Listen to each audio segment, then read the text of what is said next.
কেউ যদি রমাদান মাসে এক খতম কোরআন শরীফ পড়ে, হাদিসে পাকে আছে কুল্লু আমাল ইবনে আদম ইউদাফুল হাসানা আশরা আমসালিহা ইলা 700।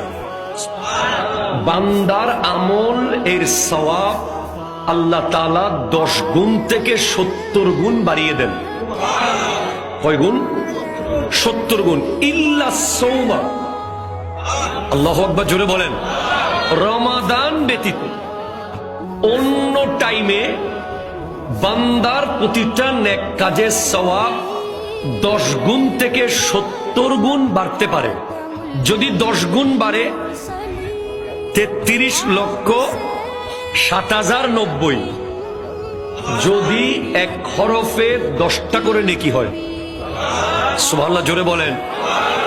যদি 70টা করে নেকি দেওয়া হয় এক হরফে, 2,31,49,630টা নেকি।